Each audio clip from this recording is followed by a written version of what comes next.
The gates of Draxus stood taller than most ships that passed beneath them, etched with ancient sigils from wars no one dared remember, guarded by sentinels bred, not born. They watched the arrivals with eyes that shimmered like dying stars, and spoke only when commanded, and today, they did not speak as the battered civilian freighter limped toward the checkpoint, coughing black plasma and sparking from its hull. The pilot, a woman no one recognized, stepped forward with a small case in her hands and eyes that did not blink.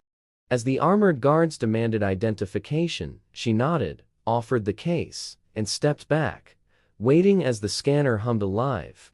And the gate crew laughed openly at her lack of rank, her lack of class, her lack of anything that should matter in the grand spiraling order of the celestial empires, until the scanner found something it did not understand, until the beam reached a symbol burned into a data crystal older than the empire itself, and then everything changed, as light poured from the reader and the emblem of the long-vanished Harkeen warlords blazed like fire across the landing bay, and every voice fell silent.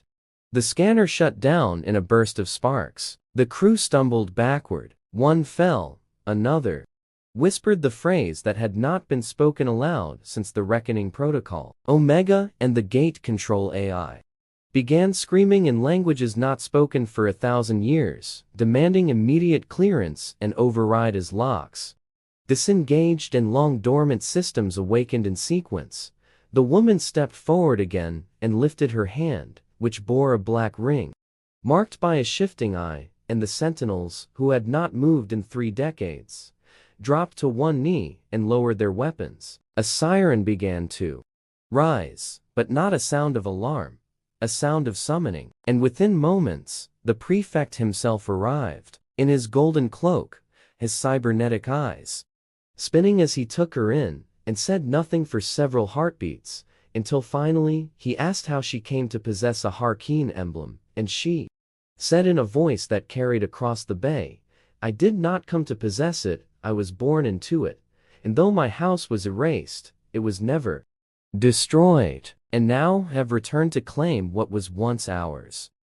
Escorted by the prefect and 4 trembling officers, she walked through the vault corridor, her boots making no sound against the obsidian floor, the lights flickering on as she passed as if recognizing her presence. And when they reached the Great Seal of Memory, the Perfect paused, turned to her, and asked if she was certain. She said nothing but placed her hand against the center, and the seal parted with the hiss of ancient gas, revealing a chamber of crystalline minds, suspended in stasis, each holding a fragment of the warlord's last thoughts, their strategies, their blood-bound codes. And as she entered, the minds stirred, began whispering in a language older than light, calling her daughter of scars, heir of flame, commander return.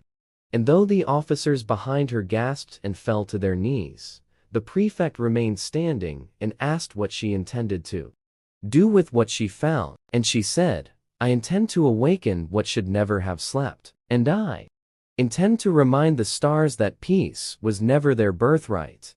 The innermost sanctum of the vault required more than voice or key. It required blood and legacy, and something deeper than proof, something living. So she took the blade offered by the wall itself, and without hesitation cut across her palm, and let her blood drip into the altar, which shimmered for a moment, then pulsed with violent red, and confirmed her as Kellen of House Death, last of the blood-right flame. The console before her shifted, began constructing a throne of hexstone and shadow steel as ancient weapons hummed to life in their racks, and an AI voice filled the chamber, reporting readiness of the dormant fleet.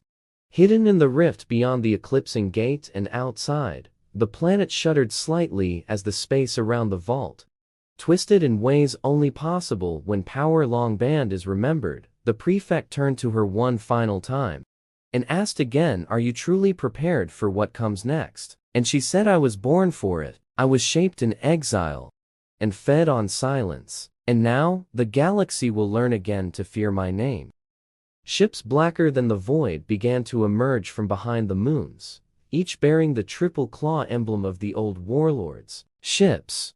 Thought dismantled or lost in the collapse, but now returning in perfect formation, answering the beacon. Only her blood could awaken. And across the commas came a voice, not synthetic, but ancient-sounding flesh woven with machine. The fleet mind asking for her orders?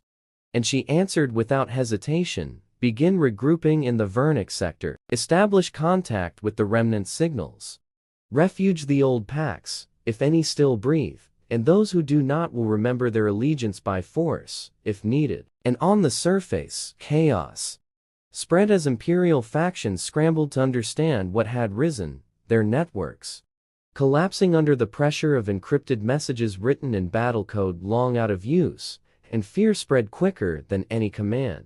As Kellen walked the platform at Drax's gate, now fully open to her presence, and for the first time in centuries, the banner of House Dortha flew again across the stars. Across 10 sectors, the name Kellen Dortha now carried weight sharper than any weapon. Her identity no longer questioned, her blood no longer ignored. The emblem of war not only lit, but burned as beacon and challenge. And she stood before the assembled captains of the awakened fleet, eyes unblinking, as she declared the era of forgetting is over. The House of Ash returns not to conquer, but to correct what decay and cowardice have allowed to rot. And those who remember will join, and those who refuse will kneel or be scattered to the void.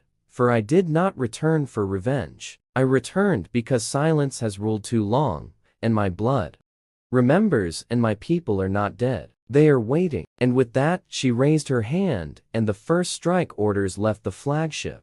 And stars that had forgotten fire remembered it once more. As the galaxy braced for the return of the warlord's flame of Dortha, lit again and roaring into the void that once swallowed them whole.